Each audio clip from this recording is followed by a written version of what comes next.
What time did you guys get back? Probably midnight, you know. I'm glad it was calm. I'm glad you guys finally had a calm. Yeah. I was out of there. I'm like, I refuse to take No, part. and I know that's your thing too, so like, you know. But I try and keep it predictable. I try. Whatever. yeah.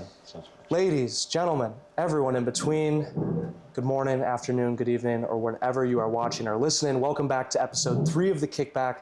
Joined with me here today is none other than fairly recent paper writer, Isaac McAllen.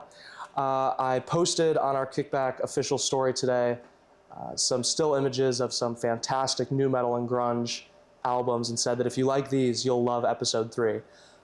I did not stutter. There was zero faltering in that because I sure as hell hope to cover pretty much every base. And thankfully I have the essential nu metal grunge librarian with me here today. Remember when you were in middle school and you had the librarian come to your class, she was talking your ass off about the Dewey Decimal System and everything in between? Imagine that, but for Korn and Nirvana and Primus. Isaac, I'm stoked to have you on here today. How's it going? I'm not too bad. We're shooting on a Saturday here today. Usually we shoot on Wednesdays, but if you didn't get a chance to see our story, I'm going to be traveling to London this next week. I've got to meet with our assistant creative director, my lovely girlfriend Chloe. So I figured that we would not deprive our audience. I figured we'd not even thrive. Let's give them something, you know, substantial. Let's give them something kick-ass. Mm-hmm. But I want to start off by talking about your recent paper article. I've been writing for the paper for some time. I've always encouraged my friends, including you, to write for us. And I finally saw you start turning up. I was beyond excited to see a familiar face in there for the first time. But you had written about something that obviously I know that I knew that you were obsessed with these guys and that you were a big fan.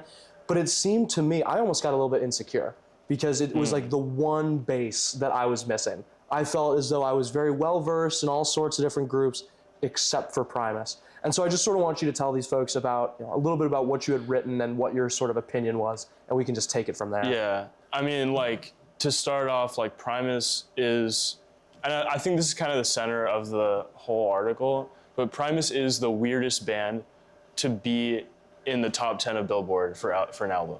Yeah. It's just the weirdest. Like, I mean, people say this all the time. Even their fans will say Primus sucks, you know. Primus is 3 very talented, you know, musicians playing 3 different songs at the same time. So it's like, it's weird, right? But each of the people in the band are like super talented. Les Claypool is like one of my primary inspirations for like picking up the bass, you know? He's honestly like, there's no one like him when it comes to playing bass.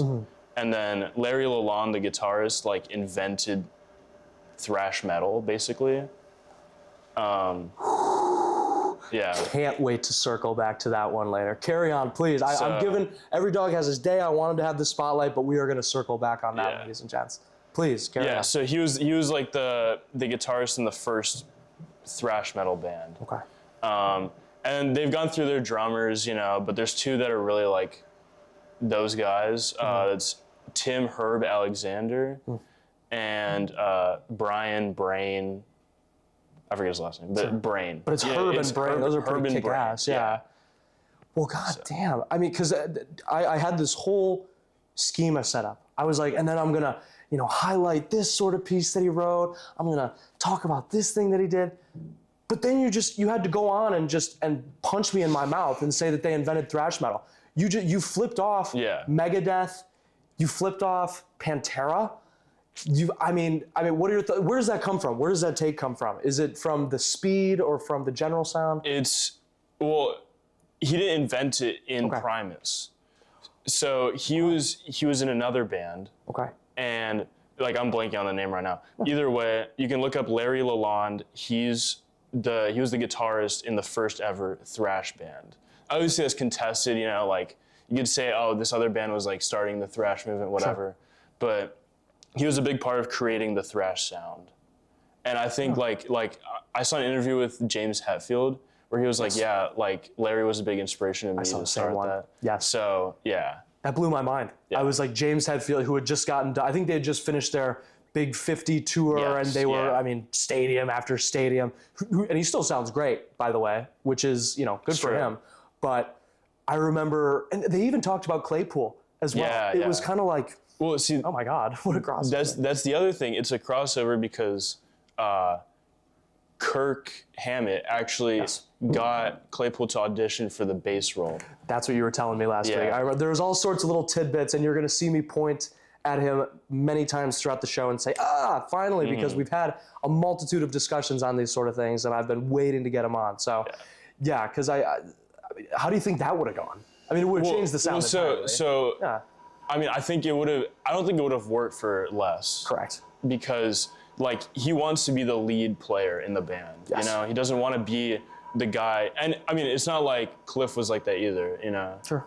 But I think he would have brought in a different sound, and I don't think we would think of Metallica the same way.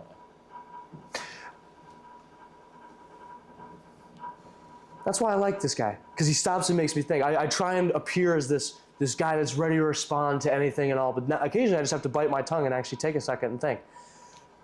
I have a hard time shying away from looking at that video of Cliff Burton at Mudstock playing the intro to For Whom the Bell Tolls. Yes. That bass solo, it sounds like a guitar solo. I know I've shown it to you. Yeah. And every time I've heard it, I say, wow, these guitars, they're really ripping. And then why does that guitar only have 4 strings? Yeah. How do you achieve that tone? And I remember I was looking something up when I was posting your article to the WordPress, and it was one of those little Google AI drop-down menus. And obviously it's Google AI, so it's, obscene and not always correct. But I saw them classify Primus in some of their albums as funk metal. Mm-hmm. You nod to that. That's something that's acceptable. It's something that people say a lot. Okay. I think actually like Primus themselves reject that. Sure. But it's like Deftones rejecting the new metal title. It's but you kind of are doing that, right. So, I mean, I think it is but people say it's the funk part because of the bass playing, right? Yes. Like the way he plays it's not really progressions, but like the licks he plays are kind of like funk licks. Sure. But they have like a really like distortion heavy guitarist. The drummer sounds super loud. So that's where the metal part comes in. Yes. So it's an easy like mix to make, especially like also in funk they do a lot of like dissonant vocals. Okay. And like in Primus songs it's all like just like a hobo talking on the mic. It's not like super melodic. So I feel like that's where that mix comes from. There's space created. All I can think of is Jerry was a race car driver, and the slaps, the initial, and then there's a pregnant pause within the audience, within the playing. There is a tension, and I think that's what makes them equally hard to place. And that's something that I wanted to circle back to about your paper is, because like you said, it's a trio. That's something that always took me by surprise, because these groups, to get totally off topic, but groups like Rush as well that are in trio. Oh, and Lord knows we'll spend a minute. But these trios that are able to create this wall of sound. I know you mentioned in your paper that Primus would only really thrive in the 90s. And I'm just curious because I think I have my own take on that, but I definitely want to hear yours first. I mean, like, to reiterate what I said in the article, so like, please, basically, I mean, like, after Nevermind dropped, sure, labels were looking for the next big thing because Nevermind was new. Correct. It was a new sound. Like, it didn't sound like any rock before it. There was like alt rock, but it didn't sound as heavy. Yes. It didn't like just fill your ears with this noise. And so labels were like looking, hey, they were saying, hey, like Nevermind was huge. It's a new thing. If audiences are receptive to this new thing, maybe they'll be receptive to like other new styles of music. And so they're willing to like bring on different styles of music into their labels, even if they would have been seen earlier or now as like weird or not appealing to a big audience. Sure. So that's why Primus got their shot, really. Because it was that hunger for a sound and like just throw something at these people because they're starving for the next. And kind of a weird question for you. Do you think In Utero scratched that itch for Nevermind? Because it seemed kind of like the self-titled Alice in Chains album, where both Kurt and Lane Staley and even some of the later Soundgarden, they had sort of reached their point of drug use and they were sort of fried out, and so they had to, because you can draw countless connections between In Utero and the self-titled Alice in Chains album of, okay, we are transitioning to nu metal, we are seeing not a resurgence but a surgence, if you will, in electronic music, and how that crossover happened. It's sort of a tricky fix, you know what I mean? I think that Primus has had a longevity that I don't think was seen in groups of that time. I think that's why Primus and Tool for another one. Yes, so, I mean, what I mean? Could you draw any parallels between Tool and Primus? Because I think they both were, they honored their genre, or at least the pillars of their genre, while also doing their own, and doing it damn well, their own sound. And that's why they're so huge, prominent still today with their platinum albums. When you told me that Primus had platinum albums, I almost left the room. Yeah, I think I left. Nuts. I think a lot of it, I think both those bands do something that isn't replicated a lot on a big stage, which is kind of like the math rock thing, which is Sorry, no, you're completely right. I think that term is just genuinely hysterical. Please carry on. It is, but I mean, the whole point of that is to play the weirdest thing possible, but still make it sound good. Yeah. Right? You're doing, in Lateralis by Tool, You've been itching to say that, haven't you? Yes. Sure, okay. So they do the vocals are counted out in the syllables of the Fibonacci sequence. Yes. In each line of the chorus, it's the Fibonacci sequence. So they're doing all this crazy stuff. Denny Carey, the drummer of Tool, he's got 33 and 4 time signatures. Yeah. It's actually insane that they make that sound as good as they do. Yes. I'm a huge Tool fan, so I don't even think you have to appreciate the time signatures or some of the more underscored elements of the songs. Yes. Because they sound so good anyways. I think that's what they do that a lot of other bands that try to do the same thing don't do.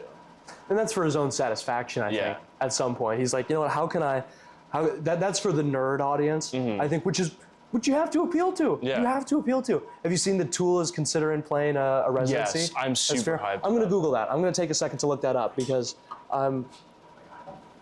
thankfully our lovely cameraman, Finn, is going to take care of that. That's why we have him. I've got all of our stuff stashed in this drawer here, and it would have been very awkward to have to do that. Finn, maybe from here on out, you can be our tech guy as well. I will. Good man. I appreciate that. Sphere in Las Vegas. Sphere in Las Vegas. 2027. They're confirmed. Well, The band that Larry Land was Possessed. Yeah, Possessed. is the thrash metal band. Okay, gotcha.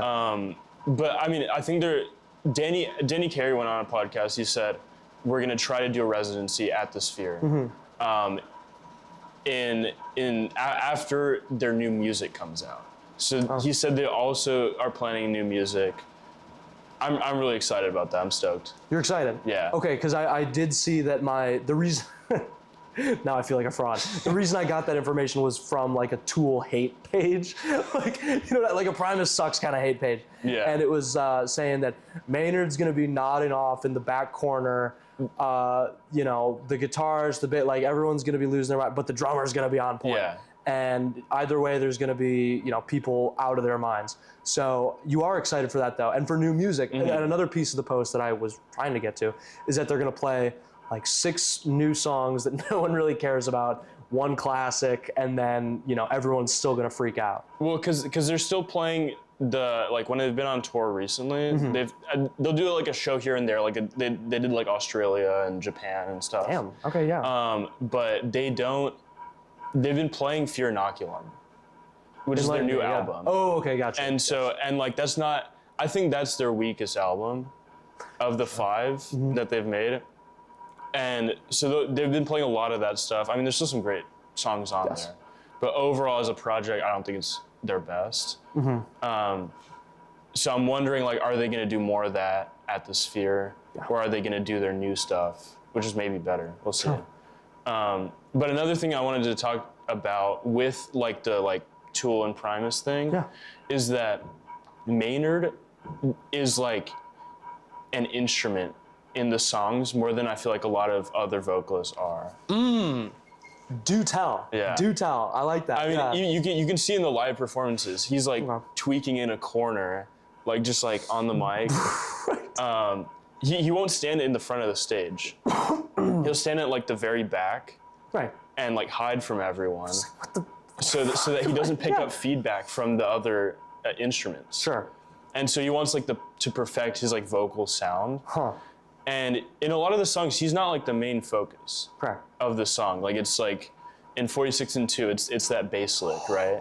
You know, in We Get a Pneuma, it's the drumming, right? Oh, yeah, And correct. Maynard's lyrics just like fit in, like they're just like the weaving line between like all of these instruments. And it's incredible. I mean, people think that Passenger by Deftones was, they think that Chino did, wow, Chino Marino, you're so, Yeah. that was Maynard, damn it. That was Maynard. That was freaking Maynard, are you kidding me? And there was no credit, there was no feature, there was just, No, it just yeah. yeah. I feel like he'd be a really down-to-earth guy to meet. I Yeah. feel like he'd be, I mean, you know, weird as all hell, yeah, but like, definitely. But let's not shy away from that. He's not gonna be, oh, hey, how you doing? I feel like But- you'd be a great hang. Sure. Honestly. fantastic hang, good Lord. But that is curious because I think I see that now more than ever, especially as, you know, we are people that appreciate these bands. Obviously we like a lot of stuff from the 60s and 70s, but the 90s as well. I'm not going to recreate the motion that my cameraman just did, but Shame. we're just, you know, I'm sure I'll leave that to your imagination. We'll Yeah. neither here nor there. But it seems as though these resurrections of these, and actually resurrection is not the right word. Let's say it's more of like a necromantic effect of the, or a zombification of these bands. And I want to say Linkin Park. This is the only time I'll stray away from the genre, but you know, Dead and Company, you know, obvious Alice in Chains as well. They have an African-American gentleman, I believe, that's doing some of the vocals or has I think been. it's William Duvall, yeah. Yeah. Cheers. Wonderful. Thank you. So either way, they have had, it's a zombification, and I'm not 100% sure how I feel. On one hand, part of my pretentious, you know, original studio or MTV Unplugged Yeah. loving self is like, you know, get him to do a bag, get up there, you know, you're fine, you're fine. Yeah. But then on the other hand, and I hold this much more near and dear to my heart with Dead and Company, with, you know, the late great Bob Weir being, you know, a fossil, and then John Mayer doing his thing.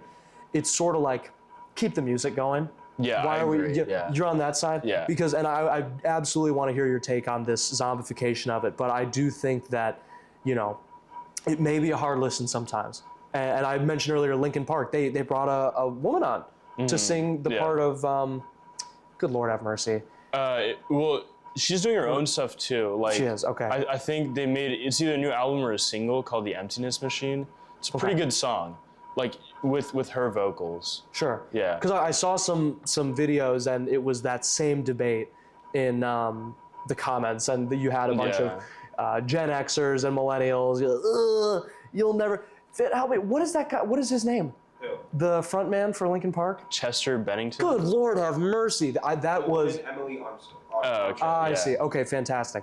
I just shot myself in the foot. That'll be. I hope to receive some hate comments. Comment down below. I hate the kickback. If you did not like that part, but no, to replace such a powerful voice, or to replace such a powerful guitar player like Jerry Garcia or Lane Staley, obviously. I say, why get so hung up? And Why? Yeah. And I think like the band members would say, especially these vocalists that are replacing like Lane or Chester, you know, and all these things. I think that they would say they're not replacing them. They're like doing their own thing. They're just hope like trying so. to honor the Yes. legacy of these like insane vocalists. Right. Like, you know, the Duvall will do like all the old Alice in Chains songs, but he'll tell you like, I'm not Lane, you know, and that's cool because he's not trying to be. God. Yeah. Which is the whole point. I think that acknowledgement is probably the most important part to their argument, because, you know, you can run around and call yourself a cover band, but to be the actual name of the band is something else entirely. Excuse me. Because you are carrying that weight and you are seen in the light. I mean, imagine being Duvall, looking out and seeing, you know, you've got your Hell's Angels front row that were off their minds in '94, seeing them like, you know, banging their heads till their spines broke. And now you got to perform to these guys. And so that humility, I think, is more than half the battle, quite frankly, especially for a lot of these groups. Yeah. But then again, I think there are some interesting pieces, because now it's, you know, you have to worry so much as fans of this kind of music that we're very influenced by drugs and alcohol and, you know, other substances and hard touring. It's like, oh gosh, you know, how are they going to sound tonight? How are they going to be? But then you've got Limp Bizkit and Korn that are just, I mean, you know, yes, they're getting older and they're making their thing, but John Davis is still out there in a freaking skirt playing his bagpipes, losing his mind. I love it. I absolutely love it. Yeah. Have you gotten a chance to see any new metal live or what? Like, not really, but if we're going to like the industrial side, because that's like, you know, Korn's like that new metal industrial. Take me there, yeah. Death Grips, man. I had this, you know, it felt like a bowling ball in my stomach. Like, are we gonna talk about Death Grips today? Are we gonna? And I feel bad because I don't have that much to contribute. So, I mean, I'll take it away. So I went to a Death Grip show in Austin. And I think that's the best show I've ever been to. Fair enough. It's like you talk about this with like all of the jam bands, with like the way that you feel it. Like you get into like the state where everyone's like building up to this moment, the apex of this like jam, right? Yes. And it's not the same music at all, but you can feel like the like mass of people, like you lose yourself in the music. It's a current. And in the people. It's out of your control. Like you are helpless. I mean, I think the whole time there was a pit open. The pit never closed. It was just people taking out their anger and aggression, like on the rest of the crowd. Right. You know, it was like a fight for survival to be at this show. That's kind of something, Yeah. And like they didn't even play their biggest song, Hacker, because I think the band was like scared of what would happen. Right. Yeah. They don't want a Woodstock 99. They don't want to do, correct, no. Yeah. God, because I just, there's something about it that I've never really been able to get behind, and you know this obviously, and that's been our contention point through and through, and so be it, Lord knows. But at the same time, I will never not respect their ability to, any band that has the ability to do that to a crowd and captivate, I tip my hat. I think you have multiple feathers in your cap for taking it to the level that you have, and especially them. I know they have a good Fantano vote or whatever the hell. Tiny sidetrack. Do you even value that? Do you value his? I don't care. I mean, didn't he give like Wish You Were Here like a 7 or something? That's like, the end of the Fantano segment. Thank you all for joining us for that brief takeaway here.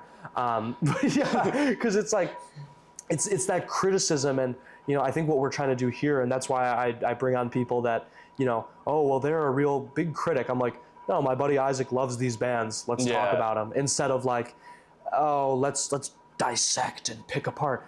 Yeah. I will say, like, they're better live. Okay. Death Grips are better live. Their big songs are so good. I like Hacker, Get Got, you know, like some of their big songs are good. Guillotine. Sure. But they're so much better live. I mean, their drummer plays in handcuffs, for God's sake. Where he'll like break the drum set. Expensive hobby, but like, incredibly expensive. Because I do remember you trying to like pitch their shows in general to me, like as that, and you did a damn good job of it. Because I'm like, okay, and going back to that point that I just mentioned, I respect the hell out of any musical artist that can, you know, create waves in a sense of whether it's destructive or, you know, any sort of showtime, because I think that's what's been lacking. And I mentioned that in our previous episode with Alessandro. If you haven't got a chance to check that one out, be sure to give it a listen. We did a great job. He did a great job, rather. And it's this sort of perfectionism that we see, compared to, I mean, I send it to the group chat very frequently, the video of Nikki Sixx chugging that bottle of Jack while, you know, hitting the hell out of the hi-hat. Same. I mean, the ruggedness has gone away, and I remember seeing Tyler, the Creator, a couple years ago on the Call Me If You Get Lost tour. And Caliucci's played there, was a fantastic opener. Vince Staples was a great opener. Tizo's Touchdown was a mediocre opener. But neither here nor there, the perfectionism and the choreography and the things that go into these sets have really taken away from a true live performance. I mean, obviously you saw quite a bit of that when you saw Death Grips. Yeah. You saw that live, that raw energy. And like you said, you had felt it. Yeah.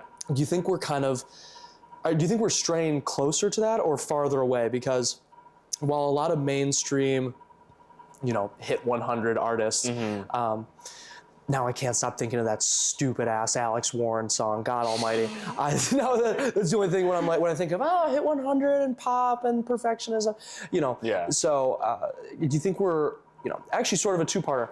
Is the music industry coming closer to or farther than that? And do you think that's a linear relationship with the fans? Do you think the fans are gravitating towards that perfection or beginning to see the, you know, the loveliness, for lack of a better word, in the imperfectionism? I think it's kind of both. Like with EDM shows with DJs and stuff. Sure. I think like a really good DJ who knows what he's doing can get a crowd to be like that. Correct. Right? But it gets straight away when you get to like people who focus on the person and not the music. Yeah. Because like so right now, like who are like the big pop stars? It's like Sabrina Carpenter. I honestly kind of like her music, but people get too into like her and like her life. Like she's a celebrity. It's not about the music anymore with her. Yes. And it's like, I think to make the best show, you kind of have to take yourself out of it if you're the musician. Yes. Like you know, performance is super cool, but when you get out of the music and you get into like all the choreography and stuff, it just like cheapens the show, I think. You think so? Yeah. Because I do fully agree, as, you know, someone that has seen a few different genres of a few different artists, that is kind of the blanket understanding that, you know, I have a lot of videos of my sophomore and high school self freaking out and going, wow, like the dancing and Caliucci's, oh my God, like, whoa, you know, and all this stuff. And I mean, Tyler came in on a freaking boat, yacht thing. Like, it was all very, you know, visually appealing, but, and don't get me wrong, it still sounded phenomenal. But at the same time, when I think of, what the hell? I mean, going to Harley Fest in Milwaukee, Wisconsin, there were Alice in Chains cover bands, there were Metallica, all these little, and a lot of basic country artists. There, Hank Williams Jr. did play there. I did not get the chance to see him, although I'm quite a big fan. A fan of him personally is different than a fan of his music. Yeah. But I think that, you know, the general ideology of, oh, I think that this music is good, because 90% of the time I wasn't watching them play. And, you know, it still felt as though I was enjoying it. I was recording myself, I was recording my dad or whoever the hell, and it was like, wow, like, you know, everybody's having a beer and a bag of cheese curds and everybody's having a good time, which is, you know, which I guess leads me to another question. What do you think the most important part of a concert is? I think it's like when you can feel the music in your bones. Sure. And like, you know, everyone around you is doing the same thing. Sure. You're like moving like as an organism. Yes. Like back on the Death Grips concert. Yes. Sometimes I didn't even know what song they were playing. Nice. You know, Yeah. like I could feel in my bones, like just the vibration. Correct. Like it didn't even matter if I knew what the song was. Like we were all just like doing this thing. Yes. And like I could talk to one of those people from that concert 20 minutes later after it's over, completely different person. Like it really changes you. And I mean, you know, just speaking of just a sound being an organism, I unfortunately, my mind lazily turns to Slipknot, because I think of, you know, the comparison of a group like Primus that was a 3-man group of, highly specialized, specialized yet broads, jack of all trades and masters of all, that, like these guys can really cover the ground. But then you have Slipknot, which was about, what was it, 9 people, maybe 8, Yeah, give or take. Like they got some guy that just like bangs the. That was literally what I was going to bring up, is that they have someone that is solely dedicated to banging on some huge, whether they're timpanis or giga snares, for lack of a better term, it's still being played. And so I think, and they have someone that's strictly dedicated to the turntables. That was Sid for the longest time. And so I think that to see a genre thrive, no matter how many members, how many people, and I say genre as metal. That's a broad one. It can, because I remember when I first started getting into it, I can see it on my Apple Music. Yeah. The Kickback Official is an Apple Music group. We are sorry, Spotify listeners. But it really went in very quickly to, from grunge, there was little Nirvana, little Alice in Chains, then it was Deftones, and then it went to Slipknot. So we went right off the deep end. Right. But to have, and that's also what I wanted to talk about is Deftones as a group, because the craze, I'll never forget, it came out of nowhere. I had never, I remember being in high school and seeing that album cover of the lady in her bathing suit, of course, or Around the Fur, whatever it is, Around the Fur. But it was trending everywhere, and it seemed gritty. It drew people to it for no other reason. I remember what my library looked like exactly before I added that. There was Berlioz, which is still phenomenal. I love Berlioz. Finn concurs. Good stuff. There was experimental jazz and Mac DeMarco and all sorts of, another nod from the cameraman. Excuse me. But it was still so magnetic, and I think that metal still possesses that magnetism that a lot of other genres lack, because I think for many artists, like the live shows that we were just talking about, or at least the ones about Tyler the Creator and some of the others, it's supposed to be a joyous experience. They are seeking a smile. Yes. They are seeking, everybody bring their flashlights out. Hey, yeah, and I act corny. Yeah, there's the face palm. But it's like, okay, you're seeking this joy, you're seeking this, and so it's such a, I almost want to say backwards, but that gives it a negative connotation. But it's backwards from what music, even my own Grateful Dead, seek to create. You want a scowl. I remember when I wrote for the paper about Electric Wizard, who is one of my favorite stoner doom metal groups. When I first got into metal, it was stoner, doom, and sludge. Yes. Those are the big three. It's probably one of the least skillful subsects of music. It's half of the songs on Electric Wizard. I'm not sure how deep into them you are, if at all. I know they're hits. Sure, you don't even need to dig any deeper, because it's all the same. It's 2 power chords, maybe 3 if you're lucky. And the distortion pedal's all the way up. It's inappropriate. It's more than more, and so you are seeking anger. And I was gonna say, so I like to listen on a daily with this grunge thing. I have a big playlist of all these grunge songs. We'll get some other stuff in there, but it's mostly that sort of feel. Yeah. And I kind of if I hear a song that makes me go ooh, right, that's what's going in that playlist. Ew. Oh my God. Every single song on there has made me do that at some point. And I feel like that's honestly what I look for. I'm just wow. Right. That riff is disgusting. This is gross. Yes. Yeah. And I want to, take that back to the formation of it all, because, even talking about stoner, doom, and sludge, you have groove metal, funk metal, thrash, hard style, and then obviously hard style, death metal, black metal, that's scary territory. However, it all comes back to the same root. And I've said this before, and I will happily say it again, that I think that the Rolling Stones, Okay. and I think psychedelic, true psychedelic, because people think of psychedelic as Dark Side of the Moon, Yeah, which yeah. it's not. That's, it's lovely. It's good. I mean, if you're high and you want to like, Sure. put on some like life-changing stuff, Yes, put on Dark Side of the Moon. of course. But like otherwise, like True psychedelic, that's 67, 68. I think of Anthem of the Sun, I think of Sgt. Pepper's, I think of, any of that early Pink Floyd stuff. You see, Sid Barrett, good Lord have mercy, the Crazy Diamond. There's screaming.